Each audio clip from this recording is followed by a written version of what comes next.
Bonjour, bonsoir, ça dépendra dans laquelle vous regardez cette vidéo. On se retrouve aujourd'hui pour un update lecture parce que j'ai quelques livres en attente et comme ça fera un bilan à la fin du mois moins long. On passera plus en vitesse sur certains titres, donc ce sera plus digeste. La durée de vidéo sera sans doute aussi plus digeste. Donc voilà, j'ai aujourd'hui 5 livres à vous présenter qui sont plutôt des bonnes lectures, sachant également que j'ai aussi lu en plus de ces 5 livres le tome 4 et tome 5 de Autre Monde dans le cadre du projet Chatham, mais je ne vais pas en parler ici parce que il y aura la vidéo dédiée dans la semaine prochaine ou la semaine d'après, fin juin quoi. Sachez juste que pour l'instant c'est Barbant sur 10, voilà, c'est un calvaire, c'est tout ce que je dirais pour l'instant. J'ai également eu des abandons que je vais pas mentionner ici, je les mentionnerai vraiment dans le bilan à la fin du mois parce que voilà, je veux pas m'étaler là-dessus. Là, je veux qu'on passe un bon moment parce que vraiment, sur 5 lectures, il y a 5 bonnes lectures, voire très bonnes lectures. Donc écoutez, ma foi, c'est plutôt chouette. Donc on va commencer tout de semaine. J'ai terminé Réseau Royal de Camille Versix, publié aux éditions Château d'Âme, donc avec un très beau jaspage. Je pense qu'en relié, il aurait été encore plus beau avec une petite jaquette et tout, mais bref. Ça n'enlève rien. Ça a été une bonne lecture. Alors, c'est une... Quand j'ai lu le résumé, ça me parlait et tout. Et effectivement, c'est une histoire que j'ai découverte et lue sur Wattpad il y a fort longtemps. Que j'avais vraiment lu d'une traite. Je trouvais le concept trop bien. En fait, ici, on est du coup à Versailles de nos jours. La Révolution française n'a pas eu lieu. On a... toujours la monarchie et donc le roi actuellement en place va décéder et c'est Louis XX du coup qui va prendre le relais à seulement 25 ans et on va suivre un peu ses péripéties avec autour de lui d'autres personnages, notamment Katharina qui est l'infante d'Espagne, qui est elle également dans la souveraineté, qui va aussi arriver à Versailles au moment des funérailles. On va avoir Julie qui elle est une... pas une pleu-pleu, mais genre elle n'est pas du tout... dans la haute société, elle est vraiment petite personne. Elle va se retrouver à avoir un job au château de Versailles, je n'en dis pas plus. Et on va avoir aussi le point de vue de Thomas, qui est un personnage... je vais y revenir après, je finis mon résumé. Mais du coup, et Thomas qui est un personnage qui en veut à la royauté pour une raison toute simple, c'est que sur Réseau Royal, donc le réseau social du pays, il y a des statuts selon notre place dans la société et lui il s'est fait rétrograder du stade où il était, qui était plutôt convenable, au plus bas stade, donc qui est un peu pour les repris de justice, etc. Enfin, vous voyez, des gens pas très bien vus, donc il est un peu vénère. Donc il va vouloir se venger. Bref, et donc suite à ça, on va suivre un peu voilà, les péripéties du nouveau roi qui arrive, qui est jeune, etc. Réseau Royal, parce que du coup, voilà, comme je disais, c'est le réseau social du pays, un peu le Twitter, voilà, du pays. Après, voilà, il y a Réseau Royal pour aussi les autres pays, mais il y en a qui ont aussi leur... par exemple aux États-Unis dans le bouquin ils ont un autre réseau social. Enfin bref, tout ça pour dire que voilà, c'est un peu le Twitter, donc tout le monde est tout le temps connecté sans arrêt, on est à l'affût de tout. Enfin je vais pas vous refaire les termes de Twitter, je ne dirais pas X, il faut pas pousser monsieur Elon Musk. Donc qu'en ai-je pensé? Alors déjà le premier défaut de ce livre, je parle du défaut majeur parce que pour moi ça m'a freiné, c'est écrit tout petit.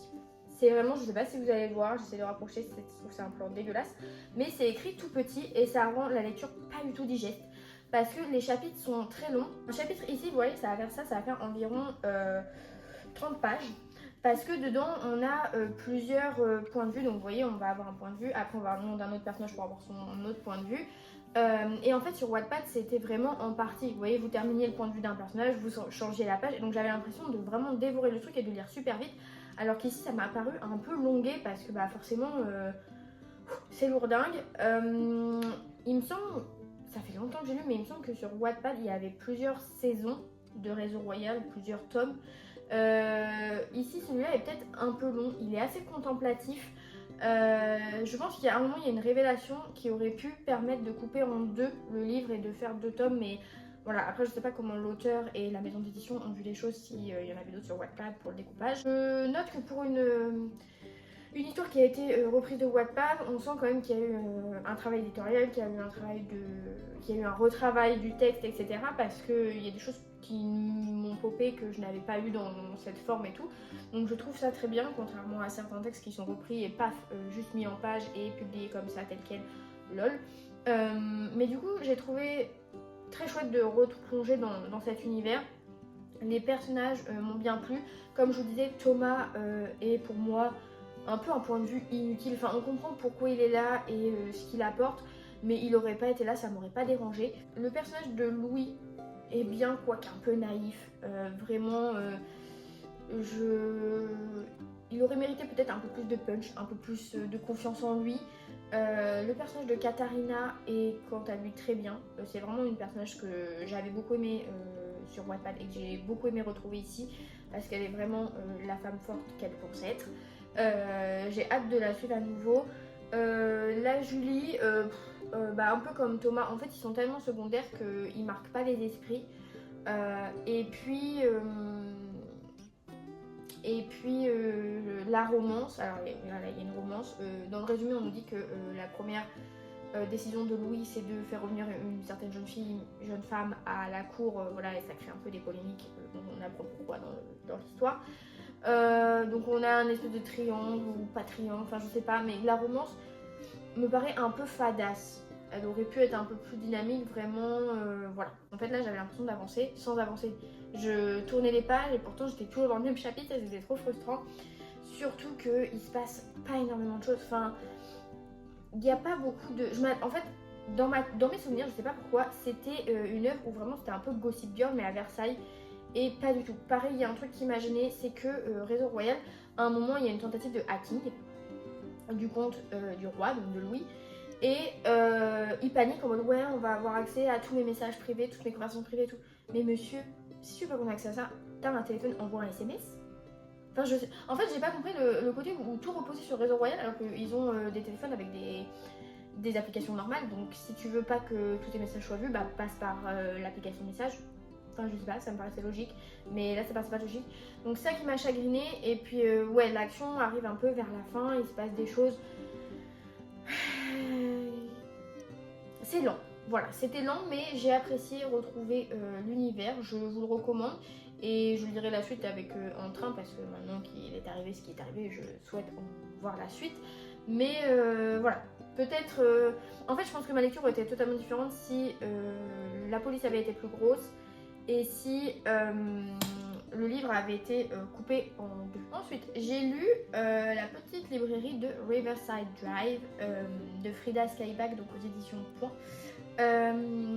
Ici, comme je vous l'avais dit dans ma vidéo Emprunt à la librairie, on rencontrait Charlotte qui vivait en Suède. Et depuis la mort de son mari, vraiment, elle se noyait dans son entreprise. Vraiment plus trop de vie sociale et tout. Et un beau jour, elle reçoit un appel comme quoi elle a hérité d'une maison et d'une librairie de par sa tante en Angleterre, à Londres. Donc, elle va se rendre sur place pour pouvoir faire toutes les démarches avec le notaire et les banques et pouvoir mettre en vente la librairie au mieux. Sauf que, forcément, dans tous les feel good, elle se prend un peu d'attache pour les employés et pour les clients, forcément, pour le lieu. J'ai bien aimé, cependant, je trouve qu'il y a des choses un peu excédentes. Dans le sens où, déjà, alors il y a un truc qui m'a paru, je sais pas si c'est de la maladresse ou si c'est une idée de l'auteur qu'elle n'ose pas assumer, mais il y a un personnage, une employée de la librairie, qui, on le comprend de par certaines descriptions, qui a les cheveux crépus. Moi j'en déduis que si elle a les cheveux crépus, elle a sans doute des origines métisses ou noires. Et en fait, elle s'appelle Martinique. Donc je trouve ça un peu, je sais pas, moi je trouve ça un peu déplacé, un peu malvenu. Sachant qu'en plus ce personnage a une sœur qui s'appelle Marcia, donc si elles ont les mêmes origines, Marcia ça me choque pas, mais Martinique ça m'a un peu choqué. Déjà comme prénom ça me choque, mais alors en plus que ce soit associé à une personne potentiellement de couleur, voilà.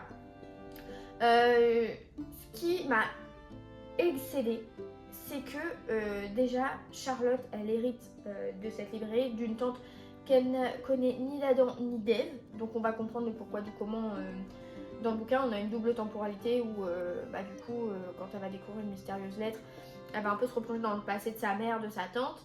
Et donc, on a certains chapitres qui alternent avec le passé pour comprendre comment on en est arrivé là. J'ai trouvé que les personnages étaient vraiment virulents à l'égard de Charlotte, alors que elle arrive, on lui refourgue ça, ça sort de nulle part. Alors elle vient de perdre son mari, elle le dit pas au premier tour parce que voilà, c'est pas des choses qu'on dit à des inconnus, mais elle s'en prend plein la gueule en mode ouais, tu veux en librairie, ouais, tu veux la faire couler et tout, alors que elle a vraiment le tenant et les aboutissants de la situation et que la situation financière de la librairie est catastrophique parce que la tante, elle n'a rien branlé, elle payait plus le crédit et tout, donc à un moment, quand Charlotte essaye de préserver la librairie, de trouver des solutions, de mettre des plans business en place et tout, quand il y a un truc qui va de travers, on lui envoie tous les reproches dans la gueule, alors qu'elle essaie de faire au mieux et qu'elle garde pour elle les problèmes financiers parce qu'elle veut pas alerter tout le monde en fait, juste elle veut trouver des solutions et puis quand ça va être un peu mieux, elle va dire au fait voilà, on a pu réussir à faire ça parce que la situation c'était pas bien du tout.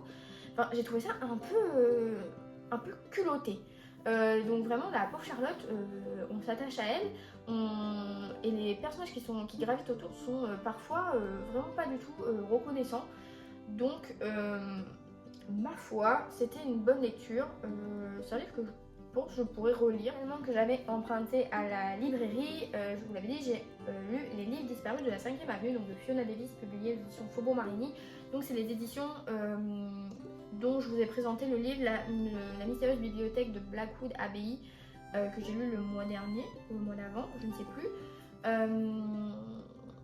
et qui avait été une très bonne lecture. Et encore une fois ici, c'est une très bonne lecture. C'est un livre qui est pareil dans la même veine, parce qu'on a ici une double temporalité. On a d'une part l'année 1913 où on rencontre Laura, qui est femme au foyer, qui s'occupe de ses enfants, qui vit dans l'appartement de la bibliothèque publique de New York parce que son mari est le surintendant du lieu. Et elle s'occupe des enfants et tout parce que à côté de son travail, son mari écrit un manuscrit, donc voilà. Sauf qu'un jour, elle va avoir envie de s'émanciper un petit peu et elle va vouloir prendre des cours de journalisme à l'université, donc elle va se faire recommander, elle va pouvoir entrer dans ce cours.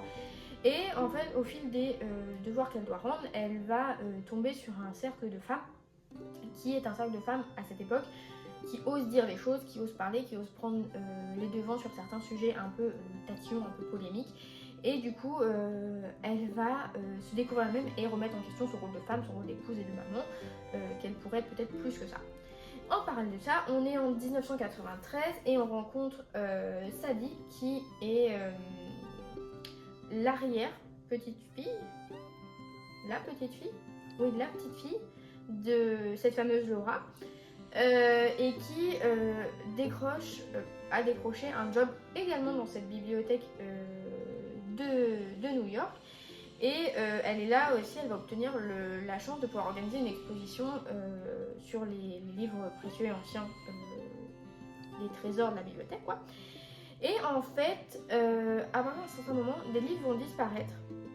Et on va se rendre compte qu'à l'époque de sa grand-mère, également en 1913, il y a eu des livres qui ont disparu. Donc on va se retrouver mêler le présent et le passé, enfin le présent 1980, mais vous m'avez compris, et voir un peu ce qu'il en est. Est-ce que ça a un lien? Est-ce que la famille y est pour quelque chose, etc. J'ai trouvé ça très bien, assez contemplatif. J'ai trouvé que par moments c'était un peu long, mais en vrai, vu le sujet et l'intrigue, c'était justifié. Donc pareil, comme dans la librairie de Riverside Drive, on alterne entre des chapitres de 1993 et des chapitres de 1913 pour voir comment Laura a évolué, ce qu'elle est devenue, parce qu'en 1993 on sait ce qu'elle est devenue, donc on va pouvoir tout suivre le cheminement. J'ai bien aimé, j'ai beaucoup aimé le personnage de Sadie en 1993. C'est une femme qui a ses convictions et qui pourtant a quand même quelques petites réserves personnelles, mais j'ai beaucoup aimé la façon dont elle prenait ce qui lui arrivait, la situation, et les personnages qui gravitent autour étaient plutôt cool aussi. En revanche, dans la période à l'époque de Laura, j'ai trouvé que son mari était assez égoïste. Elle aussi l'était à des moments, quand elle prend un peu trop confiance en elle. Alors ça peut être un défaut ou pas, ça dépend du degré. Mais voilà, pour ce qui est de la résolution du mystère, alors au début j'avais une hypothèse parce que je pensais que le titre VO avait un spoil flagrant. Au final, pas du tout, heureusement. Après, voilà, je trouve que la résolution finale a un petit côté un peu facile, mais ça peut rester crédible. Donc voilà, je retiens quand même tout l'univers du livre qui est mis en scène ici. Bien, je le précise parce que j'ai trouvé ça trop cool quand j'ai fini ma lecture. Alors attendez, je retrouve. En fait, à la fin, donc on a les remerciements de l'auteur, et l'éditeur nous suggère d'autres titres. Par exemple, si on aimait le côté historique de ce roman, et bah paf, ils nous disent quel titre correspond à des romans historiques chez eux. Et pareil, on a derrière, c'est la double temporalité qu'on a aimé, et bah paf, ils nous donnent des titres où il y aura de la double temporalité. J'ai trouvé ça trop cool, genre pourquoi les gens faites pas ça? Pourquoi les autres maisons d'édition vous faites pas ça? Genre on a les Hunger Games, voilà ce que tu pourrais aimer chez nous. Donc bien sûr, dans le cadre de la maison d'édition, on va pas nous dire chez Lumen de dire un truc, mais bref. Vous m'avez compris, mais je trouvais que c'était un petit plus au roman et c'était vraiment très. La lecture suivante est une des meilleures lectures, bah, je pense que c'est la meilleure lecture que j'ai eue sur les 5 là. Et elle est étonnante parce qu'il s'agit de L'Aigle et la Rose de Serge Hayat. Aya, je ne sais pas, Eyat. Sur lequel je ne misais pas forcément un copec. Parce que ici on est en 1799 en octobre et on va retrouver Joséphine Bonaparte, donc la femme de Napoléon, qui est un peu en panique parce que elle apprend par le bouche à oreille que son cher et tendre va revenir de sa campagne en Égypte plus tôt que prévu. Et là, elle commence à paniquer, elle veut un peu foutre le foin partout, et elle va aller dire à Paul Barras, donc, qui est le directeur du directoire, enfin voilà, avec qui elle est en bise-bise. Faut trouver une solution, qu'est-ce qu'on va faire et tout. En fait, Napoléon s'y revient plutôt, c'est pour confronter sa femme, parce que madame, pendant que lui est en train d'être au front, elle fait quoi? Elle se tape tout Paris. Voilà. Donc, ma cocotte, c'est normal que tu aies peur. Donc, il va y avoir un micmac comme quoi Paul Barras va lui dire eh ben écoute, prends un véhicule, fais en sorte de le croiser sur la route, que tu as entendu qu'il revenait, et comme ça, paf, il t'en voudra un peu moins et tout, machin. Mon coco, ma cocotte, ça se passe pas comme ça. Napoléon revient. Quand il revient, Joséphine n'est pas là, donc il se rend chez Paul Barras pour régler des comptes. Et à partir de là, il annonce que s'il est revenu d'Égypte, c'est pour divorcer. Là, Paul Barras va aller de révélation en révélation, de potin en potin, de drama en drama, et Napoléon va tomber des nues. Parce que c'était un peu Gossip Girl à l'époque de Napoléon. Vraiment, si vous avez vu mes storybooks ça, c'était vraiment du ragot, du drama, genre vraiment. Si vous êtes avec une affinité au niveau du théâtre, c'est un vaudeville. Pour moi, c'est un vaudeville, c'est vraiment où on échange les punchlines, c'est dans une dynamique où du coup tu as les échanges entre Paul et Napoléon, et en parallèle tu as un chapitre après qui relate un fait passé, et j'ai trouvé ça vraiment très très bien ficelé. Moi, quand je lis les résumés, je m'attendais vraiment à ce que on ait affaire à Napoléon l'exécrable et égocentrique homme que l'on connaît, et en fait non, ici on arrive à lui donner une dimension un peu plus sympathique. Alors je ne dis pas que la personne était sympathique, pas du tout, mais j'ai trouvé qu'ici c'était bien mis en scène, qu'on avait une autre vision de lui. On a également des passages sur son enfance. Au final, on se rend compte que lui, il a toujours été fou amoureux de Joséphine, alors qu'elle, elle était juste là contre son gré parce que notre cher Paul Barras a fait en sorte que les deux se rencontrent, et que voilà, donc elle est là, mais elle aime bien coucher partout, alors qu'elle a les dents pourries. Vraiment, ça m'a trop mat, elle a les dents pourries. Bref, j'ai trouvé ça très drôle. C'était vraiment, ça se lit très vite, hein. Vraiment c'est un livre, il fait 210 pages. Je vous le recommande, en vrai je vous le recommande parce que il n'y a pas besoin d'être féru d'histoire. Vous avez des personnages réels mis en scène, romancés. Les faits qui sont relatés, la plupart sont véridiques, donc effectivement on en rajoute un peu, l'auteur voilà, il en rajoute des caisses sur certains détails, mais j'ai trouvé que c'était très pertinent historiquement et la plume était vraiment très chouette. Vraiment, j'ai apprécié de cette découverte. Donc je vous le recommande chaudement. Voilà, il n'y a pas besoin d'être napoléoniste ou anti-Napoléon. Là, c'est juste vraiment voilà, pour un truc un peu, ouais, un peu théâtral, un peu humoristique. Donc très très bonne découverte. Et enfin, vous avez dû le voir sur la miniature, j'ai lu le fameux Divine Rivalité de Rebecca Rose, publié aux éditions de Saxus.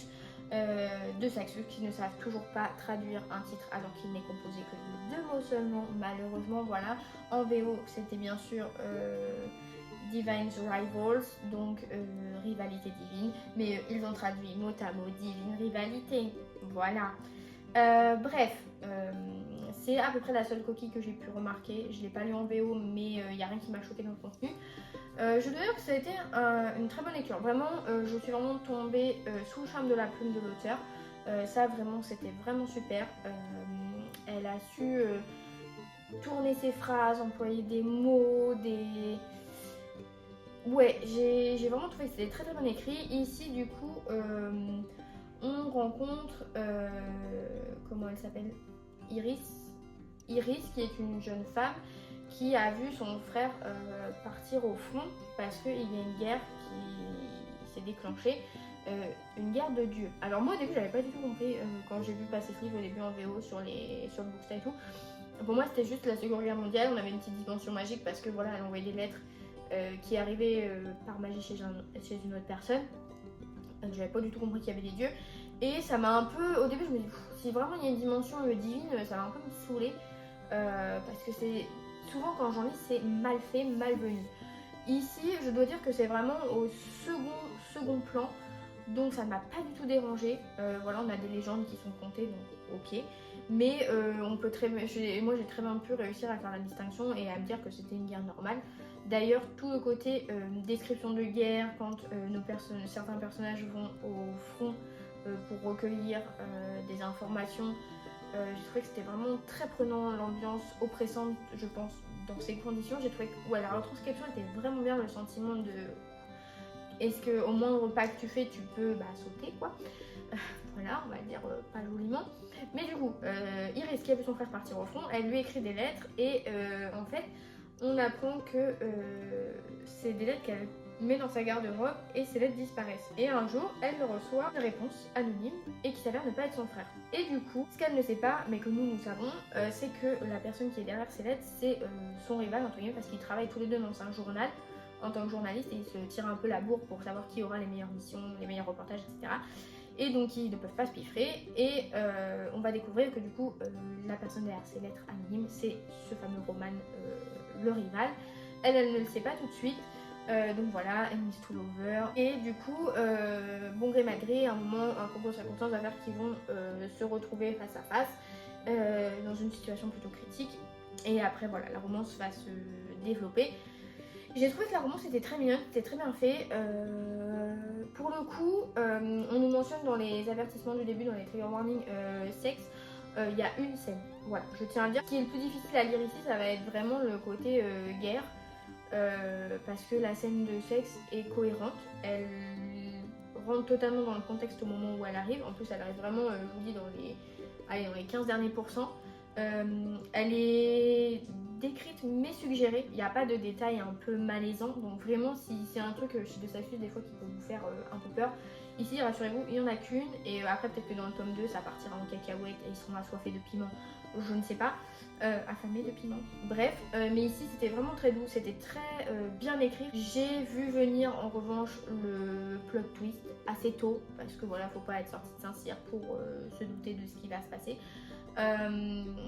Et ça ne concerne pas la romance, je parle vraiment du plot final si je puis dire, parce que la romance vraiment on sait dès le départ que l'auteur des lettres anonymes c'est Roman, parce qu'on a quelques chapitres de son point de vue et voilà, on sait que c'est lui, on sait que la romance va se passer entre eux, on attend juste le moment de la révélation en fait, et qui est très bien amené, qui est très bien fait, et j'ai trouvé qu'il y avait un truc dont je me suis doutée qui s'est révélé être vrai, et c'était pas choisir la facilité par l'auteur, j'ai trouvé que c'était vraiment chouette, donc non, le personnage de Roman est vraiment très sympa, il n'est pas détestable pour un personnage masculin d'un Enemies to Lover. Franchement, Pour le coup, là, je suis un petit peu réconciliée avec De Sexus qui, ma foi, parfois est décevant sur les traductions, etc. Mais voilà, j'ai trouvé que c'était bien abordé, c'était très mature comme texte. Et j'ai passé un bon... C'était tout pour cette update lecture. Donc je vais présenter les 5 livres que j'ai lus en ce début de mois, hors les 2 Chatham, parce que voilà, ils sont pour une vidéo spéciale. Actuellement, j'ai genre 3-4 lectures en cours. Juste après cette vidéo, je vais retourner lire parce que je vous tourne un vlog lecture. Donc qui devrait sortir, je pense, la semaine prochaine au moment où vous verrez cette vidéo, c'est-à-dire ce week-end, je sais pas. Je m'avance peut-être. Ça se trouve, vous verrez aucune des 2 vidéos. Et là, je parle pour rien. Mais voilà, c'est tout ce que j'avais à dire. Vous m'excuserez pour cette dégaine, vraiment, je suis en repos aujourd'hui. Donc, gros sweat, gros chignon après la douche. Ah oui, je l'ai pas précisé, mais dans Réseau Royal, on n'a pas de scène, on n'a pas de contenu mature ou autre. Voilà. Donc, vraiment, ado, ça peut passer crème. Voilà pour ça. J'espère que vous avez de belles lectures en ce mois de juin. J'espère que le soleil est au rendez-vous chez vous. Et je vous dis à la prochaine. Salut!